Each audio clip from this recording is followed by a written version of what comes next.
Bismillahirrahmanirrahim. Assalamualaikum warahmatullahi wabarakatuh. Welcome to my channel. Nah ya, jadi ini channel pertama aku dan sekaligus pertama kali saya nge-vlog. Mungkin pertama-tama saya ingin perkenalkan diri terlebih dahulu.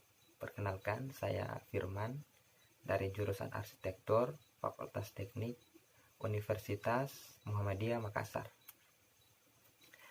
Ya, jadi di video ini mungkin saya ingin sedikit membahas mengenai bangunan, tepatnya penghawaan pada suatu bangunan.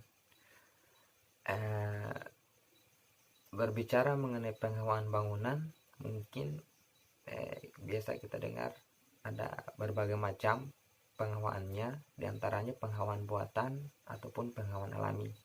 Hanya saja pada video kali ini saya ingin membahas mengenai penghawaan alami pada suatu bangunan. Tentunya saya mengambil topik ini karena pada dasarnya yang menjadi unsur kenyamanan pada suatu bangunan adalah suhu atau thermal pada bangunan itu sendiri.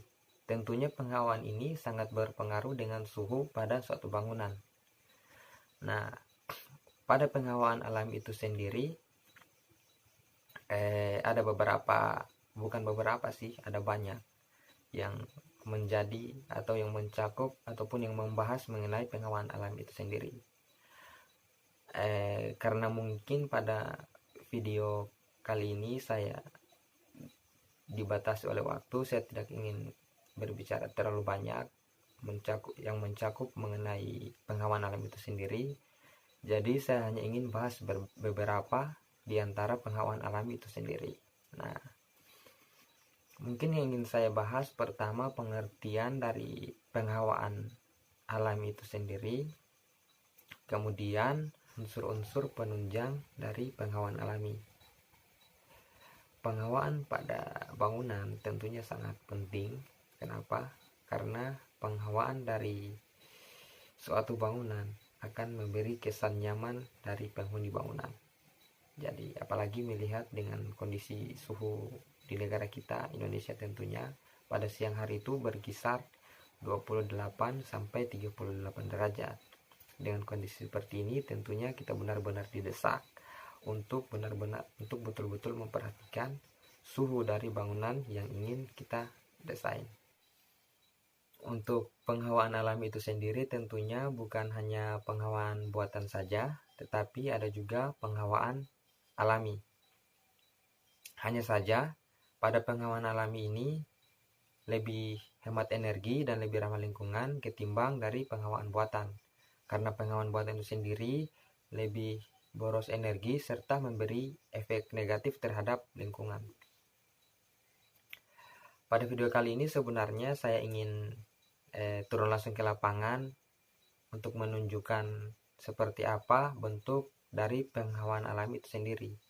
Hanya saja dengan kondisi pandemi COVID-19 sekarang ini atau saat ini, tentunya teman-teman semua sudah tahu, yang menjadi hal yang membuat saya sulit untuk turun langsung ke lapangan untuk menunjukkan contoh atau bentuk dari penghawaan alami itu sendiri. Jadi untuk menutupi semua itu saya akan menjelaskan menggunakan slide. Di sana saya akan terangkan seperti apa pengertian, unsur-unsur serta contoh dari penghawaan alami itu sendiri. Mungkin tidak usah berlama-lama lagi, langsung saja pada video penjelasan dari penghawaan alami itu sendiri. Sekitar. Bismillahirrahmanirrahim. Oke, kali ini kita akan membahas mengenai penghawaan alami. Ada beberapa poin yang akan kita bahas pada video kali ini. Yang pertama, apa sih yang dimaksud dengan penghawaan alami? Yang dimaksud dengan penghawaan alami adalah penghawaan pada suatu ruangan yang menggunakan udara secara langsung tanpa menggunakan alat bantu yang berupa AC, kipas angin, dan lain sebagainya.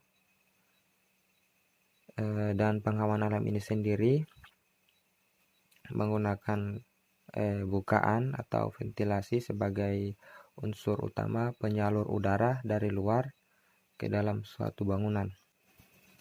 Pada penghawaan alami suatu bangunan, bentuk serta ukuran bahkan letak suatu ventilasi maupun jendela sangat berpengaruh dengan aliran udara yang masuk ke dalam suatu bangunan. Dengan menyajikan bentuk serta penempatan ventilasi maupun jendela yang baik pada suatu bangunan akan menciptakan sirkulasi udara yang baik pula pada suatu bangunan, sehingga dapat memberikan efek kenyamanan pada penghuni bangunan itu sendiri. Terus yang kedua, unsur-unsur apa saja yang menjadi penunjang pada penghawaan alami? Unsur-unsur yang menjadi penunjang pada penghawaan alami yaitu yang pertama, angin. Pada penghawaan alami suatu bangunan, tentunya kita sangat membutuhkan yang namanya angin atau udara untuk mengoptimalkan suhu udara yang ada pada ruangan bangunan itu sendiri. Jadi angin ini sangat berperan penting pada pengoptimalan suhu yang ada pada suatu ruangan. Nah, pada penghawaan alami kita akan menggerakkan atau membuat aliran udara pada suatu bangunan agar angin bisa masuk ke dalam bangunan supaya menciptakan supaya mengoptimalkan suhu pada ruangan yang ingin kita buat. Jadi pada saat membuat penghawaan alami pada suatu bangunan, kita harus benar-benar menganalisis arah datangnya angin.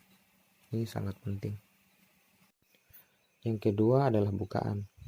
Tentunya bukaan ini sangat penting untuk mengalirkan udara dari luar ke dalam suatu bangunan. Bukaan yang dimaksud adalah ventilasi, jendela, dan lain sebagainya. Jadi, untuk mengoptimalkan suhu udara pada suatu bangunan, kita harus benar-benar memperhatikan bentuk serta peletakan bukaan pada suatu bangunan, sehingga udara yang masuk ke suatu bangunan itu akan benar-benar merata ke seluruh ruangan. Terus yang ketiga, apakah penghawaan itu penting? Tentunya sangat penting. Kenapa? Karena penghawaan ini selain memberikan kenyamanan termal, juga sangat penting untuk kesehatan. Karena di dalam suatu bangunan itu ada begitu banyak uap yang terbentuk dari aktivitas kita dalam ruangan.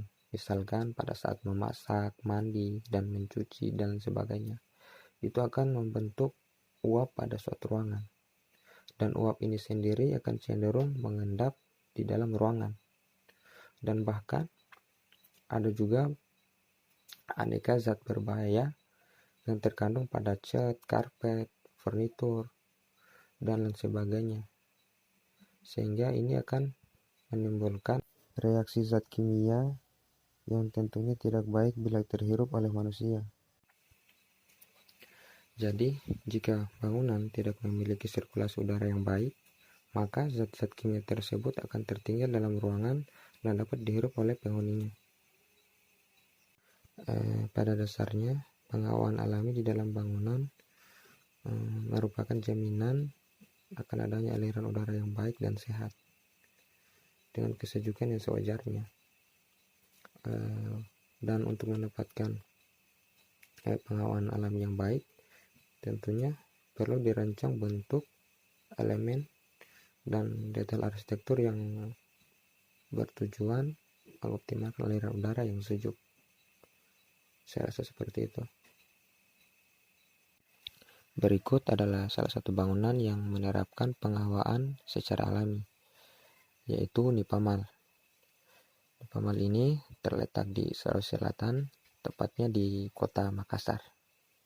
Jadi Nipamal ini sendiri menerapkan penghawaan secara alami dengan memberi beberapa bukaan di setiap sisi bangunannya, di mana bukaan ini sendiri tidak asal diletakkan, tetapi betul-betul sudah diperhitungkan sesuai dengan arah angin, sehingga udara yang dialirkan ke dalam bangunan betul-betul sangat optimal. Selain itu, Nipamel ini juga selain mempertimbangkan aliran udara yang mengalir ke dalam bangunannya, dia juga memberikan begitu banyak tanaman-tanaman hijau di sekeliling, bahkan di dalam bangunan sendiri sebagai penyejuk ruangannya. Jadi Nipamel ini selain mengandalkan angin sebagai penyejuk ruangan, dia juga memberikan tanaman-tanaman hijau untuk menyejukkan pada interior ruangannya. Ya, itulah tadi penjelasan mengenai penghawaan alami terhadap bangunan, serta ucapan terima kasih kepada teman-teman yang sudah mau menonton sampai akhir. Dan jangan lupa like, share, dan komen. Bagi teman-teman yang ingin memberi saran atau masukan untuk video saya selanjutnya, silakan komentar di bawah ini. Terima kasih. Wassalam.